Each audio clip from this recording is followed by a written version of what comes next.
jiwa itu sama pentingnya dengan kesehatan yang lainnya. Tapi kalau misalnya kita nggak sehat jiwa, ya gimana kita mau produktif gitu. Kita bilang orang ODGJ dengan kata orang gila gila gitu. itu tuh bisa dituntut secara pidana. 9,5 Radio Galuh, rumahnya Radio Dangdut. Seperti janji Dewi tadi, Widya Balet Galuh, kita hari ini akan ada talk show bersama RSUD Dr. Soekarjo dan sekaligus juga dalam rangka memperingati Hari Kesehatan Jiwa Sedunia yang nanti akan kita peringati di tanggal 10 Oktober. Dan Widya Balet Galuh dengan tema pastinya yang sudah tadi dibocorkan sedikit ya, stop stigma dan diskriminasi terhadap ODGJ. Jadi kita bakalan ngobrol-ngobrol bersama narasumber kita, yaitu Dr. Mutiara Utami SPKJ. Selamat pagi menjelang siang, dokter. Pagi. Apa kabar, dok? Baik, alhamdulillah. Alhamdulillah ya. Kita hari ini beberapa menit ke depan bakalan ngobrolin tentang stop stigma dan diskriminasi terhadap ODGJ nih ya, dok ya. Dan kebetulan besok lusa kita juga memperingati Hari Kesehatan Jiwa. Iya, betul. Betul. Yang jatuh pada 10 Oktober. Dokter, yang pertama kali pengen aku tanyakan nih, apa yang dimaksud dengan kesehatan jiwa nih, dok? Oh iya.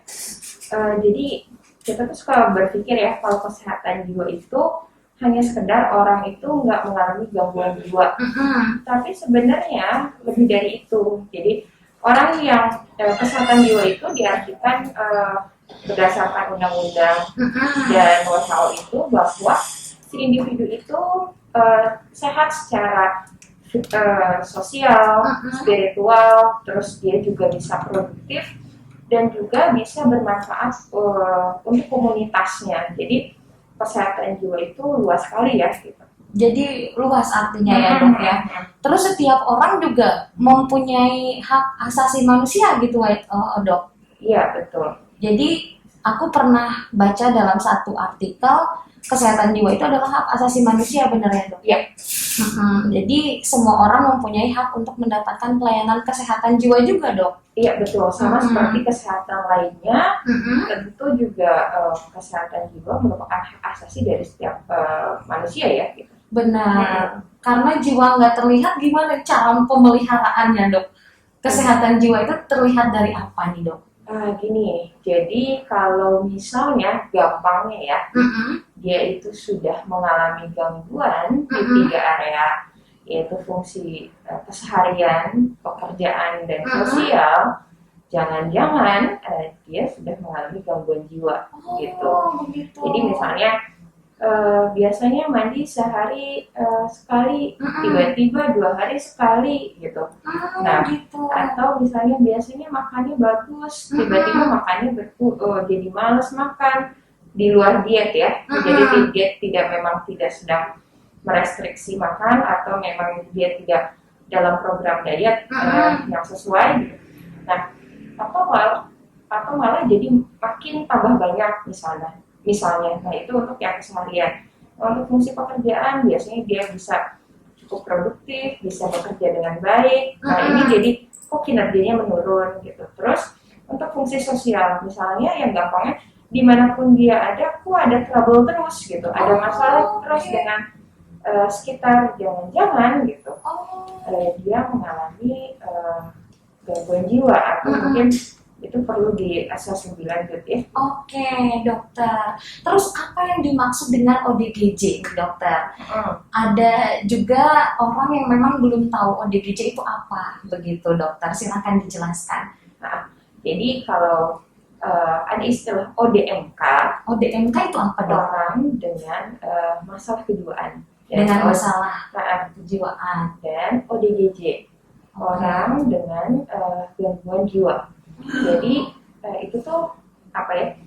Berbeda dong? Berbeda, betul. Okay. Jadi kalau ODMK itu adalah orang yang punya resiko untuk mengalami gangguan jiwa. Misalnya dia ada disabilitas fisik, misalnya disabilitas mental, terus ada permasalahan-permasalahan lain yang membuat dia ada resikonya untuk jadi mengalami gangguan jiwa. Tetapi kalau ODGJ sendiri adalah individu tersebut sudah mengalami gangguan jiwa, artinya dia mengalami gangguan pikiran, baik pikiran maupun perasaan maupun perilaku gitu, yang membuat dia tidak bisa berfungsi sebagaimana mestinya gitu, baik untuk dirinya sendiri maupun untuk komunitas atau sosial. Jadi ODGJ itu orang dalam gangguan jiwa ya dok ya? Orang dengan gangguan jiwa. Dan ada ciri-ciri tersendiri nggak dok? Iya. Kita kan kalau misalkan melihat fisik nih ya dok, misalkan aku ketemu dengan orang, padahal dia itu ODGJ gitu, maaf. Kalau misalkan aku pengen melihat ciri-cirinya itu seperti apa dokter? Ada ciri-ciri khususnya nggak sih? Kalau ciri khusus untuk setiap penyakit tentunya berbeda, tetapi kalau yang gampangnya, yang tadi saya bilang, ada 3 fungsi tadi yang terganggu. Jadi kalau misalnya gini, kita punya kenalan nih, atau kita sendiri misalnya, oh saya yang sebelumnya tidurnya baik-baik aja, saya ngerasa nggak ada apa-apa, kok tidurnya jadi terlambat banget, misalnya. Tapi atau misalnya saya biasanya makan ini enak, sehari-hari makan 3 kali baik-baik aja dan enak-enak aja gitu. Kok saya nafsu makannya menurun, padahal saya nggak diet misalnya. Nah itu jangan-jangan sebenarnya ada gangguan gitu yang perlu dievaluasi. Seperti itu ya dok ya. Terus ODGJ sendiri itu adalah penyakit bawaan dari lahir atau mungkin bisa datang secara tiba-tiba dok? Kalau gangguan jiwa itu sebenarnya adalah kondisi yang sangat kompleks. Jadi dia itu memang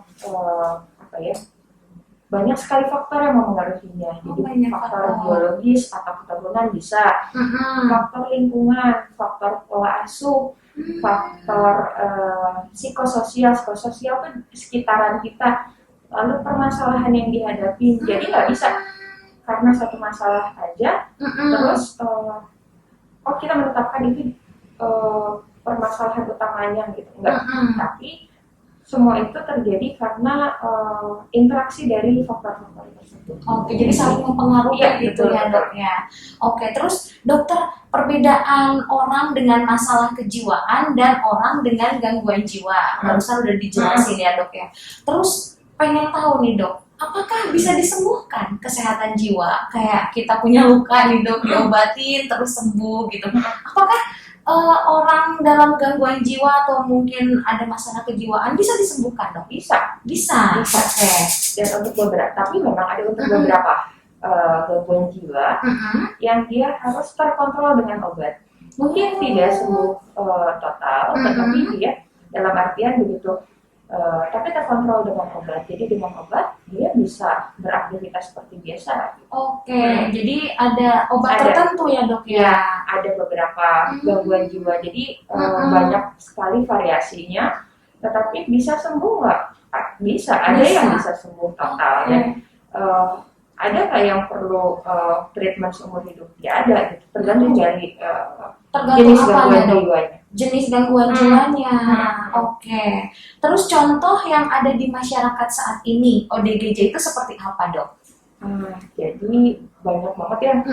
Jadi kalau misalnya cemas, depresi, terus misalnya kalau untuk yang suka kita lihat ada gejala psikotik kayak seperti bicara sendiri, bisa mengatur dan lain-lain. Jangan-jangan itu ada gejala psikotiknya. Nah itu juga termasuk ke dalam varian dari ODGJ bipolar, itu pun termasuk. Ternyata banyak banget ya dok ya. Diagnosis dari gangguan jiwa. Dokter. Terus untuk ODGJ sendiri nih dok, gejala awal misalkan, ini misalkan ada orang yang lagi dengerin di WBG, dokter gejala awal dari ODGJ itu apa dok gitu? Kalau gangguan jiwa itu gejala awalnya akan berbeda-beda untuk masing-masing diagnosanya. Jadi nggak sama ya dok ya? Nggak bisa disamakan. Jadi si A misalnya gangguan jiwanya cemas, ya tentu akan berbeda dengan si B yang gangguan jiwanya depresi, misalnya, atau dengan si C yang gangguan jiwanya bipolar.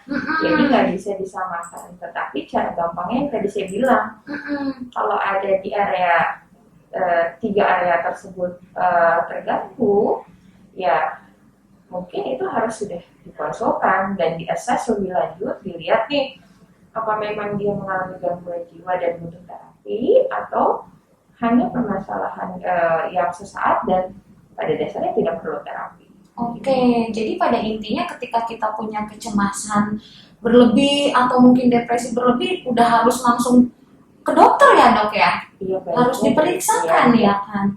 Takut lebih jauh gitu ya dok? Iya. Bisa juga gitu. Oke.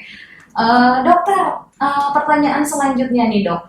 Stigma seperti apa sih yang saat ini terjadi di masyarakat terhadap ODGJ dan harus gimana menyikapinya dok? Ya memang stigmanya tuh gini ya, kadang-kadang orang dengan gangguan jiwa itu, maaf ya kalau dulu tuh dibilangnya orang gila seperti itu. Padahal tidak seperti itu dan itu tidak boleh, sama sekali nggak boleh kita menjudge gitu ya. Karena kalau kita bilang orang ODGJ dengan kata orang gila gitu, itu tuh bisa dituntut secara pidana saat ini ya. Jadi tidak boleh demikian karena karena gangguan jiwa itu sangat luas dan diskriminasi apa sih yang sering terjadi? Kadang orang-orang tuh menganggap ODGJ itu tidak bisa berfungsi secara normal. Enggak, ODGJ itu bisa berfungsi secara normal gitu. Bisa bekerja, bisa berinteraksi gitu, tergantung memang dari gangguan jiwanya. Tapi meskipun dengan obat gitu, dia tetap bisa produktif gitu. Jadi jangan menjudge ya dok ya. Maka dari itu ada bahasa halusnya ODGJ gitu. Memang dalam gangguan kejiwaan tapi bisa disembuhkan gitu ya dok. Iya. Ada beberapa yang bisa. Ada nggak dok ODGJ yang menurut dokter, aduh Teh Dewi ini udah nggak bisa diobatin gitu? Yang seperti apa nih dok? Kalau sebenarnya bukan tidak bisa diobati, tapi maksudnya terkontrol dengan obat tadi. Jadi misalnya memang kondisinya sudah masuk ke dalam gangguan jiwa yang berat. Nah, seperti apa dok ciri-cirinya yang ODGJ berat itu dok? Biasanya itu dibiarkan dalam waktu yang cukup lama dan mulainya misalnya dari umur yang cukup muda, terus dibiarkan dan terus sehingga dia mengalami penurunan fungsi, sehingga kondisi tersebut yang membuat si pasien atau si orang tersebut jadi nggak bisa berfungsi secara produktif ya. Nah itu sebenarnya bisa dikontrol dengan obat, tetapi fungsinya mungkin tidak akan senormal kita gitu. Normal kayak kita. Oh gitu ya dok. Terus kenapa kita tidak boleh mendiskriminasi terhadap ODGJ nih dok? Jelas-jelas kan memang mereka mungkin ada berbedanya dengan kita sebagai orang normal begitu dokter. Silakan dijelaskan dok. Ya karena gangguan jiwa sih apa bedanya dengan gangguan yang lain ya? Maksudnya dalam artian sama-sama penyakit gitu ya dok ya. Sama-sama penyakit. Dan kalau misalnya yang seseorang yang mendiskriminasi ODGJ, apakah bisa diyakinkan yang bersangkutan pun baik-baik saja seperti itu. Jadi kita tidak bisa menjadi seseorang atau mendiskriminasi seseorang karena ODGJ gitu. Jadi itu menurut saya nggak fair ya, karena sama aja penyakitnya, sama-sama penyakit yang lain apa bedanya gitu. Betul.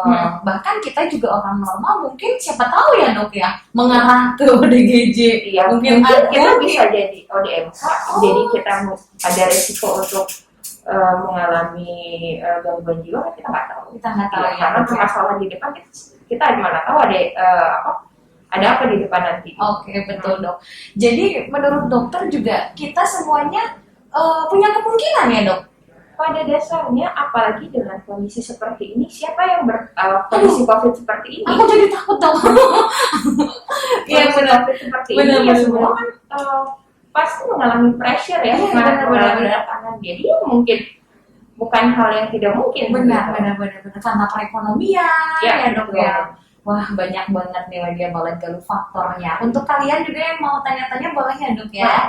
Silahkan kita buka layanan WhatsApp, boleh ke WhatsApp radio atau boleh ke WhatsAppku ya. Terus untuk pertanyaan selanjutnya nih dok, terus apa yang harus dilakukan kita nih sebagai masyarakat bila bertemu dengan ODGJ atau mungkin punya keluarga ODGJ, punya teman ODGJ, itu apa nih yang harus kita lakukan nih dok? Yang pertama, stop diskriminasi. Stop diskriminasi ya. Maksudnya seperti apa? Ketika kita punya teman, saudara, rekan, atau bahkan diri kita sendiri, kayaknya ada yang salah nih sama diri kita secara emosional, perilaku, atau pikiran. Jangan malu untuk berkonsultasi ke psikiater. Jadi jangan sampai nanti karena didiemin makin kondisinya berat, makin dia tidak bisa produktif. Yang artinya diskriminasi itu akan makin lekat. Jadi yang pertama itu jangan stop diskriminasi, karena perlakukanlah sama dengan penyakit yang lain. Terus kalau ada pertanyaan lagi, susah dok, karena itu beda. Iya, tapi kalau didiemin terus-terusan kita kan lebih parah. Oke. Jangan dulu dok, banyak ODGJ yang dipasung gitu ya dok ya. Terus sama anggota keluarganya sampai dikurung, nggak boleh keluar rumah. Itu dokter gimana tuh menanggapi hal tersebut? Ya tentu saja memang saya tidak setuju ya. Jadi memang ada beberapa kondisi, misalnya memang dia mengamuk. Jadi itu sebabnya perlu dikonsultasikan ke psikiater. Jadi ketika misalnya ada mengamuk dan lain-lain, itu akan ada obat yang masuk untuk meredakan kondisi mengamuknya. Oke. Tapi yang berhak misalkan nih, kalau kita lihat sinetron ada ODGJ yang mengamuk, langsung disuntikan sesuatu, itu yang berhak menyuntikan itu pihak kesehatan atau keluarga juga diberikan terapi? Oh, kalau misalkan mengamuk diberi ini nih, apa gimana dok itu? Kalau teknisnya disuntik, tentu saja itu harus dari pihak kesehatan. Oh, dari pihak kesehatan. Atas supervisi dari psikiater. Artinya, kalaupun yang melakukannya adalah perawat misalnya, boleh, tapi itu atas instruksi dan supervisi dari psikiater. Artinya psikiater mengetahui hal tersebut sehingga boleh dilakukan. Oke, jadi tergantung ya dok ya. Oke, untuk pertanyaan selanjutnya nih, Ibu Dokter, perbedaan ODGJ di masa pandemi, sekarang kan masa pandemik nih, dan di masa sebelumnya, sebelum pandemi. Berdasarkan dari penelitian ya, baik di Indonesia maupun di penelitian di luar negeri maksud saya, memang terjadi peningkatan untuk gangguan cemas dan depresi, khususnya di masa pandemi ini. Jadi orang-orang yang sebelumnya mengalami COVID-19 dinyatakan positif, jadi dia banyak yang setelahnya itu mengalami kecemasan gitu. Jadi dia mungkin ada ketakutan kena lagi, apalagi dengan kemarin kan beritanya cukup terdengar ya, bahwa banyak yang berjatuhan karena COVID. Jadi hal itu pun mungkin bisa menyebabkan dia jadi yang bersangkutan bisa jadi takut lebih ya dok ya. Jadi sekarang ini memang ada tren kenaikan ya untuk gangguan jiwa, khususnya ansiedad, kecemasan dan depresi. Oke, jadi meningkat ya dok di masa pandemi untuk kasus seperti ini. Terus kalau misalkan di masa-masa sebelum pandemi berarti tingkat ODGJ rendah ya dok? Apa gimana? Sebenarnya bukan rendah ya, mungkin ada, tetapi tidak setinggi yang sekarang. Oke. Tidak setinggi yang sekarang, berarti pas masuk pandemi kita udah 1 tahun ya, kurang lebih ya 1 tahun lebih Widya Balad Galuh. Terus kalau misalkan ada keluarga kita yang sudah kita ketahui, aduh ini sepertinya ODGJ nih, yang pertama kali menurut dokter harus dihubungi kemana nih dok? Tentu saja yang menghubungi psikiater ya. Jadi boleh nanti dinilai nih apakah perlu terapi berupa obat ataupun tidak. Tapi kalau misalnya sementara ini saya mau konsultasi dulu ke psikolog, boleh. Jadi itu diharuskan banget dok untuk konsultasi. Iya, karena kalau enggak nanti kondisinya lebih parah, nanti malah bahaya ya, dan bisa membahayakan baik diri sendiri maupun orang lain. Kita buka pertanyaan ya dok ya. Ada pertanyaan nih, Ibu Dokter, apakah ODGJ bisa sembuh dengan sendirinya tanpa diobati? Ini dari Betty di Cikarang. Iya, terima kasih ya pertanyaannya, Betty. Tergantung saya bilang dari diagnosis atau jenis gangguan jiwanya seperti apa. Bisa nggak sih ada yang sembuh sendiri? Ada yang sembuh sendiri dok, tanpa obat, tanpa dokter. Dengan tapi tentu saja pola pikirnya yang diubah, mindset kita yang diubah, terus cara kita menghadapi sesuatu kita ubah. Jadi bisa nggak? Bisa gitu. Tetapi seringkali memang karena stigma tadi, orang itu dia nggak mau ke dokter karena takut ada stigma, terus malah jadi lebih parah gitu. Nah itu yang ditakutkan ya dok ya? Iya. Jadi sebenarnya ada beberapa kasus yang memang sembuh dengan sendirinya. Nah terus menurut dokter nih, ada nggak ODGJ yang datang dari lahir gitu dok? Jadi tidak ada dari lingkungan, dari faktor apapun. Itu ciri-cirinya seperti apa nih dok? Kita nggak bisa membedakan kalau bayi misalkan nih. Bayi ini ODGJ nih, ada ciri-ciri khusus nggak dok? Kalau dari bayi nggak bisa terdeteksi apa gimana dok? Ini tergantung masa perkembangannya. Jadi kan bayi pun nggak bayi terus ya, pasti dia akan berkembang. Nanti sambil bisa dilihat ada namanya gangguan perkembangan. Jadi dalam perkembangan misalnya kok dalam berinteraksi ada perbedaan dengan yang lain, kok dalam berkomunikasi ada perbedaan dengan yang lain, gitu. Kok dalam memecahkan masalah ada perbedaan dengan teman-teman sebayanya. Nah itu mungkin perlu dikonsultasikan gitu ya. Jadi seperti itu ya dokter ya. Terus dokter, pertanyaan selanjutnya nih, dampak dari pandemik terhadap kesehatan jiwa tadi udah disebutin juga ya dok ya, karena memang kita semuanya perekonomian terpuruk. Terus banyak juga perceraian ya dok ya. Itu juga bisa ya dok, perceraian menyebabkan ODGJ? Iya bisa ya, karena itu semua permasalahan ya, itu bisa menyebabkan gangguan jiwa ya. Jadi semuanya. Hati-hati ya.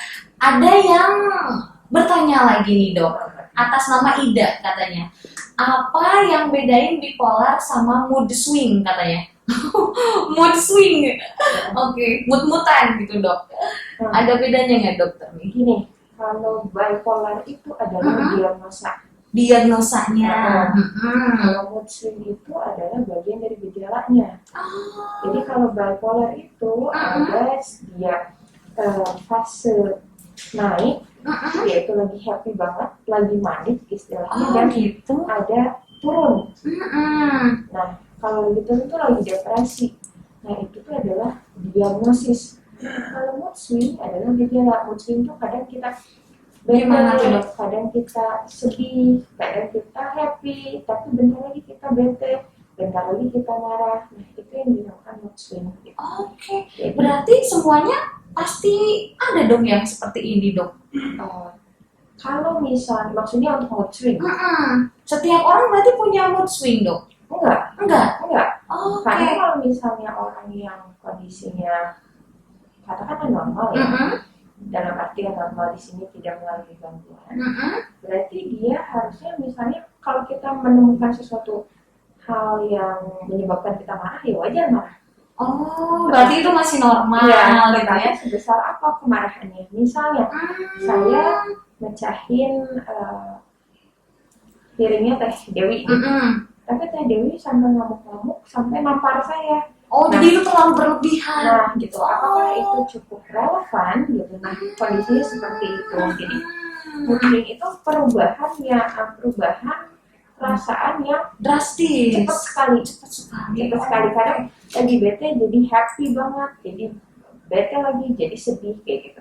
Tapi itu bukan diagnosis. Kalau bipolar itu diagnosis. Oke, terima kasih dokter nih, kita jadi banyak ilmu ya dok ya, luar biasa tuh seperti itu ya jawabannya Ida, terima kasih. Terus ini pertanyaan dari aku sendiri nih dok, misalkan ada ODGJ yang mengalami penyakit, suatu penyakit, nah pengobatannya sendiri nih dok, disamakan dengan orang yang normal atau memang ada penanganan tersendiri terhadap ODGJ tersebut?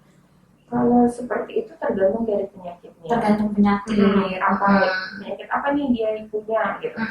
Selain gangguan jiwanya tentunya. Tapi kalau pada dasarnya terapi itu berjalan seiringan.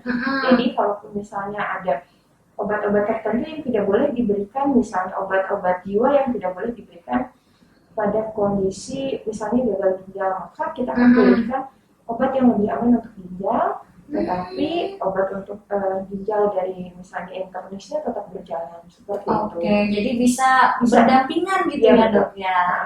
Nggak masalah. Terus yang dokter lihat di lapangan, apakah ODGJ juga ada yang berpenyakit gitu dok? Misalkan berpenyakit jantung, berpenyakit diabetes gitu, yang dokter banyak juga. Oke, jadi itu penanganannya susah nggak dok? Kalau susah atau enggak tergantung dari kondisi pasiennya. Jadi banyak hal sekali untuk jadi variatif ya dok ya pasiennya. Untuk keberhasilan terapi itu enggak semata-mata terkait dengan terapis itu baik dokter maupun psikolog dan obat, tetapi juga dari pasiennya sendiri, dari keluarganya, dari permasalahan yang dihadapi. Jadi banyak banget gitu. Untuk keberhasilan terapi itu bukan semata-mata tok dari obat, nggak demikian. Oke, jadi dari keluarga, support, dukungan juga. Oke, itu bisa juga menjadikan ODGJ cepat sembuh gitu ya, dok ya. Oke, siap. Pertanyaan selanjutnya nih dokter, ini dari Reno Bastian dari Bandung. Oh, lagi streaming dia, dokter. Assalamualaikum TDFor, waalaikumsalam. Ibu dokter, sebaiknya menurut ibu dokter nih, bagaimana pemerintah harus berperan mengatasi kesehatan jiwa masyarakat? Wih, bagus banget nih ya pertanyaannya. Sesuai dengan tema. Sesuai dengan tema nih, bagus nih. Menurut dokter nih gimana? Silahkan. Pada dasarnya gini, pertama, kenapa ada hari saat ini ya, yang untuk tanggal 10 ini, kenapa dunia, bukan hanya pemerintah di Indonesia, memilihkan tema kesetaraan, jadi stop diskriminasi dan stigmatisasi, intinya seperti itulah ya, bahwa semua itu setara dan berhak untuk mendapatkan kesehatan jiwa, karena memang kesehatan jiwa itu sangat penting. Nah, jadi gimana sih peran dari pemerintah harusnya dia memandang bahwa kesehatan jiwa itu sama pentingnya dengan kesehatan yang lainnya. Karena kalau misalnya kita nggak sehat jiwa, ya gimana kita mau produktif gitu. Betul. Dan bagaimana, jadi awal mulanya adalah bagaimana pemerintah memandang kesehatan jiwa ini sebagai hal yang penting, itu seharusnya menjadi basic atau titik tolak, sehingga banyak kebijakan-kebijakan yang bisa mendukung terhadap kesehatan jiwa nantinya. Betul. Jadi harus mendukung ya dok ya. Dan pada awalnya adalah menurut saya adalah disadari dulu seberapa penting nih gitu si kesehatan jiwa itu. Sekarang gimana seseorang itu bisa produktif? Kalau kita ngomongin masalah keuntungan secara negara ya, perekonomian negara. Gimana misalnya seseorang itu bisa produktif kalau misalnya sebagian besar dari pekerjaannya ternyata mengalami gangguan jiwa, boro-boro mau kerja dengan produktif. Iya, benar dong. Yang ada juga malas kerjanya, hasil kerjanya tidak akan maksimal. Artinya kalau kita memikirkan sama akan menimbulkan kerugian ke negara. Iya, benar banget. Kalau kita berpikir sejauh itu ya. Benar. Terus dok, ini maaf ya, banyak banget stigma dari masyarakat yang menganggap ODGJ ini adalah beban keluarga. Misalkan nih dokter nih, karena memang ada beberapa ODGJ kan yang tidak bisa makan sendiri misalkan dok, jadi harus menjadi beban keluarganya. Itu seperti apa dokter memandangnya nih? Nah, ya memang gini ya, itu adalah statement yang betul. ODGJ itu adalah beban, bukan mungkin. Ketika tidak diobati akan menjadi beban keluarga. Itu sebabnya harus ditreatment dengan baik, sehingga si yang bersangkutan itu akan bisa produktif dan tidak lagi menjadi beban keluarga. Ya kalau nggak ditreatment, misalnya dia malas ngapa-ngapain, terus nggak mau ngapa-ngapain, maunya tidur aja, ya kita ngomong realistis, pemasukan mau dari mana? Iya, benar-benar dok. Nah, jadi kalau nggak di treatment, ya akan begitu seterusnya. Ya tentu akan menjadi beban keluarga seterusnya. Gimana caranya supaya jadi beban keluarga? Ya di treatment dengan baik. Dikasih terapi yang baik agar sembuh, bisa produktif lagi. Gitu ya dokter ya. Nah, dokter sendiri nih sebagai dokter tentang kejiwaan nih, apakah ada sosialisasi khusus nggak dok ke masyarakat atau mungkin ke keluarga ODGJ, sosialisasi langsung gitu ya dok ya, ke rumah-rumah atau mungkin ke masyarakat seperti ini nih seharusnya yang kita lakukan kepada ODGJ gitu, ada nggak dok? Kalau door to door mungkin saat ini belum ya, tapi saya mungkin sampaikan melalui pertama media, salah satunya talk show ini betul. Betul ya, dan atau kadang platform pribadi saya, kadang saya sampaikan, atau memang saya titip pesan kepada keluarga-keluarga yang datang. Jadi bahwa dengan kondisi misalnya di terapi, dia bisa bekerja kan, jadi artinya dia bisa lebih produktif. Malah kalau nggak di terapi, nanti dia malah jadi beban. Betul. Hal-hal yang seperti itu mungkin yang saya bisa titipkan ya untuk sementara ini. Oke dokter, ini pertanyaan dari aku lagi dok. Boleh. Dokter, untuk orang yang mempunyai masalah kejiwaan itu kan misalkan konsultasi dulu kepada psikiater nih, oh iya aku punya masalah kejiwaan, terus dikasih obat gitu ya dok, obat penenang dan lain sebagainya. Nah, obat penenang itu masuk ke dalam narkoba nggak dok? Atau memang aman itu untuk ODGJ gitu? Seperti apa nih dok? Ini banyak banget pertanyaan seperti ini. Ada orang soalnya nih dok, teman aku gitu, aduh aku cemas berlebihan mau cari obat penenang di apotek gitu. Aku putus cinta mau cari obat penenang nih gitu. Nah gimana nih dok ini mengenai obat-obatan ini nih menurut dokter? Yang pertama itu adalah jenis psikotropika. Oh, jenisnya psikotropika. Artinya hanya boleh dengan resep dokter. Namun itu sekarang ini saya lupa ya terkait dengan ketentuan yang terbaru. Itu tuh harus atas perizinan dari psikiater. Artinya kalau misalnya membeli di luar, berarti ilegal ya dok? Ya bisa disinyalir demikian. Jadi memang itu sudah ada ketentuannya. Jadi, dan psikotropika itu tidak bisa dipakai seenaknya tanpa supervisi. Karena kalau nggak di supervisi, artinya tidak di bawah pengawasan, nanti kalau dosisnya salah terus naik terus, itu bukan jadi obat, malah jadi penyalahgunaan nantinya. Iya betul. Bahaya juga ya dok ya. Iya, makanya harus dengan pertama resep dokter, yang kedua di bawah supervisi psikiater. Kenapa? Karena ada kondisi-kondisi tertentu yang tidak bisa kita berikan. Jadi obat penenang itu bukan semata-mata sama semua, enggak. Berbeda-beda juga. Iya, tergantung kondisinya. Jadi untuk misalnya diagnosisnya sama-sama cemas, tapi ya obat penenangnya jenisnya akan berbeda, gitu. Karena tergantung dari keluhan si pasiennya. Jadi yang sering terjadi adalah orang berpikir semua sama aja obat penenang ya, udah minum jadi tenang terus itu ya kan? Enggak gitu ya. Jadi hati-hati nih untuk penyalahgunaan ya dok ya. Hati-hati nih Wadia Balet Galuh. Oke, untuk selanjutnya nih dokter, untuk ODGJ yang sudah sembuh nih ya dok, udah produktif lagi, udah bekerja lagi, udah tidak bergantung dengan keluarga misalkan. Terus suatu saat dia ada kemungkinan nggak dok untuk kambuh lagi atau kembali lagi ke ODGJ, kembali lagi ke kondisi gitu, bisa nggak dok itu? Bisa juga. Karena seperti saya bilang tadi ya, banyak sekali faktor yang mempengaruhinya. Dan kita juga nggak pernah tahu ke depan akan terjadi masalah apa gitu yang cukup besar. Misalnya gini, udah baik-baik aja nih semua, udah normal, udah gitu. semua baik-baik aja gitu, tidak perlu terapi dan lain-lain. Lalu tiba-tiba dia mendapatkan permasalahan yang sangat besar, gitu ya, tiba-tiba. Ya, itu bukan hal yang tidak mungkin. Bahkan kita pun yang sebelumnya tidak mengalami gangguan jiwa dengan hal yang sebegitu besar, bukan tidak mungkin mengalami gangguan jiwa. Jadi mungkin nggak mungkin. Mungkin berarti ya. Oke dokter, kalau kita ngomongin hidup, permasalahan itu kan pasti ada nih dok. Betul. Ya. Pasti banyak orang yang sekarang lagi bilang, aduh aku sedang dihadapkan dengan suatu permasalahan besar nih. Takut gitu ya, takut mungkin aku mempunyai masalah kejiwaan atau mungkin nanti mengarah ke ODGJ. Terus apa dok yang harus dilalui ketika kita menghadapi masalah?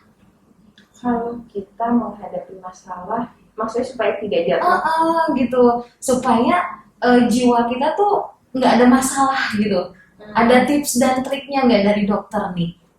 Tips dan triknya, saya mungkin lebih spesifik untuk kondisi saat ini ya. Untuk kondisi saat ini. Kondisi pandemi. Ya. Tips dan triknya yang pertama, kita tetap harus punya hobi. Punya hobi? Ya. Oke. Artinya hobi tersebut adalah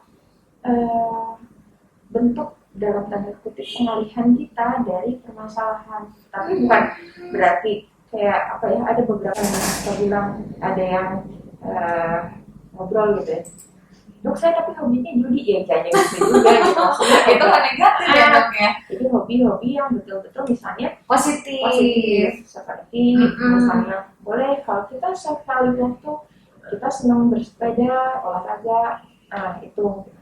Nah seperti itu. Oke, jadi dialihkan dengan berolahraga atau hobi. Iya, betul. Gitu ya dok ya. Siap, terima kasih. Terus harus juga punya me time. Jadi seberapapun kesibukan kita harus punya me time. Jangan terus melulu mikirin orang lain, tapi diri kita diabaikan. Nah itu nggak boleh. Nggak boleh ya. Jadi stres nantinya dok ya. Stres juga itu bisa menjadi faktor ya dok ya. Iya. Oke, ini ada pertanyaan lagi nih dokter. Dokter mau tanya nih, jika mempunyai orang tua yang overprotective terhadap anak, dikekang untuk bermain bersama teman, terus cenderung terlalu cemas dengan pergaulan di luar, apakah akan mengganggu kesehatan jiwa si anaknya nanti? Terus pengaruh kepada anak tersebut jadi seperti apa nantinya nih dok? Ini penting banget nih. Banyak juga orang tua yang dengerin ya, bagaimana nih dok? Gini, kalau misalnya, tadi saya udah jelasin ya, bahwa gangguan jiwa itu nggak semata-mata karena satu faktor. Jadi banyak faktor yang mempengaruhi. Keturunan, pola asuh, terus kondisi lingkungan. Kalau dia sebagai orang tua sangat overprotective terhadap anaknya, apa sih yang akan terjadi? Kita nggak bilang secara individual ya, tapi secara general yang kemungkinan akan terjadi adalah pertama, anaknya akan menjadi pencemas. Oh iya, jadi mau main takut. Iya. Terus dalam memutuskan sesuatu akan ada keraguan-keraguan. Jadi kedepannya nanti dia akan, kalau memutusin ini takut, mau ini takut, ini takut gini. Nah itu gitu. Jadi protektif bagus, tetapi semua yang over itu nggak bagus. Oke, apapun jadi itu ya. Biasa-biasa aja protektifnya. Oke, ada pertanyaan lagi nih dokter. Ibu dokter, apa bedanya psikolog dan psikiater katanya gitu. Saya ingin mencoba konseling di rumah sakit di usia saya yang masih remaja. Oh, Saya katanya mencoba konseling di rumah sakit di usia saya yang masih remaja, namun saya cukup bingung untuk remaja seperti saya, katanya, yang belum pernah konsultasi di rumah sakit. Apa harus ke psikolog, apa ke psikiater, atau boleh milih bebas dok? Apa perbedaannya katanya? Kalau psikolog itu adalah S1-nya memang dari psikologi. Oke. Sarjana psikologi. Lalu ada meneruskan ke jenjang berikutnya adalah psikologi klinis. Oke. Basicnya beda. Oh beda dong. Kalau saya psikiater itu adalah spesialis kedokteran jiwa. Artinya saya menjalani S1 di kedokteran umum selama 6 tahun, lalu mengambil spesialisasi selama 4 tahun. Jadi spesialis kedokteran jiwa. Kalau dari pola pendidikannya demikian. Lalu yang berikutnya adalah kalau psikolog tidak berwenang untuk memberikan obat, bukan pengobatan, obat. Jadi nggak ada wewenangnya. Obat. Tapi kalau dokter atau psikiater, dia boleh kasih. Nah sekarang mau pilihnya kemana? Mau psikolog dulu, mau ke psikiater dulu? Bebas. Oh bebas. Saya karena kenapa? Toh juga kalau memang dari psikolog nanti perlu dinilai perlu obat, pasti akan dirujuk ke psikiater. Gitu. Oh gitu. Tapi kalau mau datang langsung ke psikiater boleh. Boleh juga. Karena kalau dinilai tidak perlu obat, ya nggak akan dikasih obat. Gitu. Oh jadi psikiater juga konsultasi dulu seperti itu ya dok ya? Iya dong. Nggak langsung dikasih obat. Tapi kalau memang dinilai ini kayaknya udah perlu obat ya, karena nanti kalau nggak diobatin nanti mengganggu kondisinya ini. Mau nggak mau kita akan berikan obat. Oke, jadi seperti itu ya dok ya. Terus lantas dokter melihatnya konsultasi nih, kan kita konsultasi. Terus dokter melihat dari aspek mana nih? Orang ini harus diberikan obat atau orang ini tidak memerlukan obat? Dilihat dari apanya nih dok? Kalau itu aspeknya banyak banget ya, jadi tergantung yang tadi saya bilang diagnosisnya, tergantung dari seberapa mengganggunya dan seberapa well-beingnya terganggu gitu. Jadi kalau misalnya memang dianggap sangat mengganggu dan sudah mengalami gangguan yang cukup lumayan gitu, tidak bisa di handle dengan psikoterapi saja, ya nggak mau kita kasih obat. Aku masih ngebayangin kayak gini dok, kalau misalkan kita ada sakit di perut, ada USG gitu ya dok, yang terlihat gitu. Nah, kalau misalkan konsultasi kejiwaan, dokter mengajak si pasien untuk konsultasi ngobrol atau ada pemeriksaan mesin atau gimana nih dok untuk kejiwaan? Aku penasaran banget. Jadi gini, untuk kejiwaan tentunya bentuknya kayak gini nih. Ngobrol itu yang pertama. Kayak gini ya dok ya. Oke. Tapi akan ditanya latar belakangnya gimana, kasusnya bagaimana, di rumahnya gimana, permasalahan yang dia hadapi apa, gejalanya seperti apa ya, hal-hal yang cukup mendetail itu. Dan ada juga tools itu kayak mungkin semacam isian ya, kalau kita buat simpel lah, kayak isian. Jadi ada gejala apa aja, ada kondisi apa aja. Nah dari tools itu kita akan tahu nih, di sini mengarahnya ke sini, di sini mengarahnya ke sini. Tetapi tools itu pada dasarnya hanya alat bantu. Atau yang paling penting adalah ngobrol seperti ini, diajak bicara gitu ya dok. Mungkin ada nyambung apa enggak nih gitu ya. Ada dilihat semua kondisi. Oke, luar biasa ya dokter ya. Aku jadi banyak ilmu banget. Sebelum kita pamit nih, ada sedikit pertanyaan. Di Tasikmalaya udah ada rumah sakit jiwa nggak dok? Kalau di Tasik belum ada. Belum ada ya. Harapannya sih ya mudah-mudahan ke depannya bisa ada ya, mudah-mudahan. Oke. Untuk ibu dokter sendiri nih sebelum pamit, ada hal yang mau disampaikan nggak dokter mengenai tentang pemeliharaan kesehatan jiwa kita di masa pandemi, atau mungkin pesan untuk semua pendengar?